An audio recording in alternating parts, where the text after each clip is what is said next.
Hello chess fans, today we're doing another tournament vlog and I've also attached one of my games that I played in the tournament. So I hope you enjoy this video. Yo everyone, how's the first I round? blundered move 5. I went to go castle, but I touched my rook instead of my king, so I had to move my rook.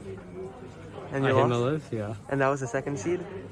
Yeah. 1900 lead chess about? Oh, okay. Yeah. Play the London again. Damien. That was depressing. I was winning out of the opening with black.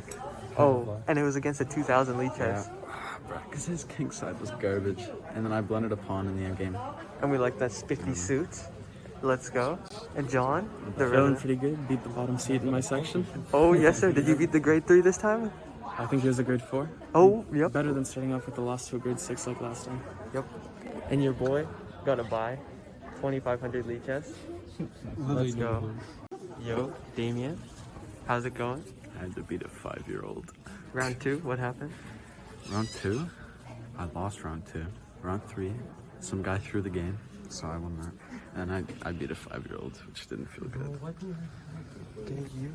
I lost all my games. I lost to John too. I'm so sad. What opening? Was it London system? Was I black or white? I don't even remember. I was black.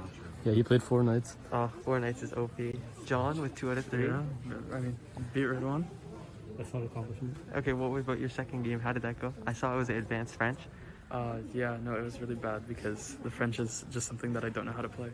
Yeah, And I was against top seeds, so You're losing pretty quickly, I could tell. yeah, it was bad. I tried to offer a draw before I got too bad, but he knew I was losing. Yeah. Yeah. I mean, yeah, offer draw. Yo, your boy played 2 games, won 1 game pretty easily, and then played some Jobava London garbage and got some G4 moving, and then just threw the game so hard into an equal endgame and managed to clutch it out with an outside pass pawn in a knight endgame. And yeah, it was really close, even though my opponent was like, I think 1300 and or 2100 lead chess, and I'm 2500 lead chess. It shouldn't be close. My opponent played excellent, and I really got lucky at the end, I'll be honest. Grid 1, final round. I blundered and I somehow managed to draw. And who are you against? Yes. Alright, Damien, what I happened? won. I won the end game. So what's your score? 3-2. 3 and 2? Better than Okay. last time. Alright. What happened in endgame? I got a bishop instead of a knight. That's all. That's all that needed to happen. A bishop instead of knight. So you got the ops. I had the ops, yeah. The double ops. Yeah. No, I didn't have the double ops. It was one. You just bishop. had a 1 off versus Yeah. a knight? Light Yeah, squared. Light squared off. Yeah, so the ops are obviously going to win Carried because me to the they can win. go long range. And John? I won. To be honest, it took me way too long. I mean, I was just kind of up a piece the whole game. Who are you against? I don't know, some little girl. What, do you know their rating? No idea. Do you think your rating went up? I hope so. I'm 3 and 2.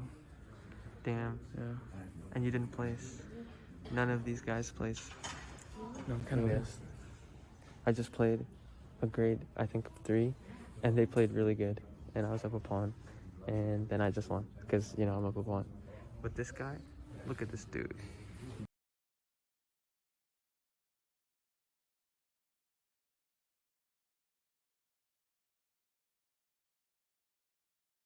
With the raw footage out of the way, now I'm going to be looking at the Jobava London game I mentioned. So I started off with d4, knight f6, knight c3, d5, and bishop f4, the Jobava London. My opponent decided to go for a c6 variation, which is generally solid. And I went for this unpopular queen d3 variation, which looks to play e4 along with f3. My opponent plays g6, I play f3. And I continue with my plan. And here the position is about equal after castles. But here my opponent makes a very big mistake, which is the move e6, simply blocking the bishop. Here my opponent probably should have taken, playing bishop g4, and they have nice pieces. So here I went h4, which is a little bit of inaccuracy. I should go e5 first, but my opponent goes h5, and so we transpose. Bishop g5 to attack the queen, and after queen a5, here black can try to attack, and black would be slightly worse, but instead my opponent blunders with queen e8, and here they're just too passive.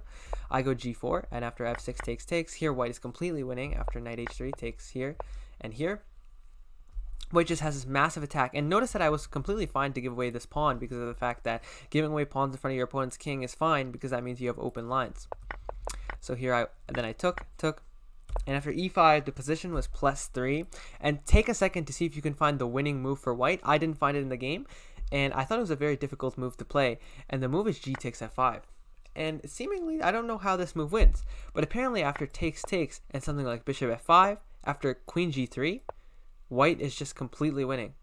And it's very shocking that after h6, like, there's just nothing that black can do.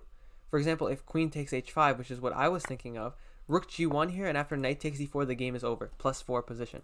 Very hard to see. So instead I played d takes e5, which blunders the entire advantage away. My opponent goes bishop takes e4, bishop e2. And here I went queen e3, so that after bishop takes, I could go bishop takes h5, takes here, and keep an eye on the bishop here. Instead, my opponent took with the queen, I took the pawn, and here we get into this equal endgame. And then here I have a decent amount of pressure, and I decide to go knight e2 to reroute my knight to either go to e6, to f5, or possibly to h5 in some positions. All of these are possible squares to attack the bishop. Notice that if the bishop goes here, I have this very nice rook h6 mate, and if the bishop goes here, I have this very nice taking of the knight. So the bishop can't really move at the moment. So my opponent goes rook e8, and I go king d2, kind of baiting my opponent to play one of two moves. The first move I wanted my opponent to play was knight e4 check, and after king d3, black has nothing, and I think black is just losing after something like knight f4. I don't think there's much that they can do here, or knight d4, something like that. Or the other move I wanted them to play was rook e3, and that's the move they played in the game, with the idea that after takes here, if I move my king, I lose my rook. But instead I took here, and after takes, this is a completely winning endgame, and we'll just see how to win this. So here I played knight f4, trapping the king. My opponent played knight f6. I played king d4, and here my opponent played knight d7, thinking they've held the position by covering the squares. But here, white to move and win. Just try to create some weaknesses. I played knight e6, aiming for knight d8, and the game was pretty much over. King h5. Here I took the rest of their pawns, and very important about this particular endgame is I already played the move on the board, but if you dilly-dally, like if you play a move like a3, you're already drawing. After king d2 takes here, there's no way to protect these pawns. So you got to be quick. So after here, and takes here, you can immediately go king c4, and after king b2 here, it's an easily winning game. So that's the end of today's video, guys. If you liked the video, please remember to leave a like and subscribe, and I will see you guys in the next one.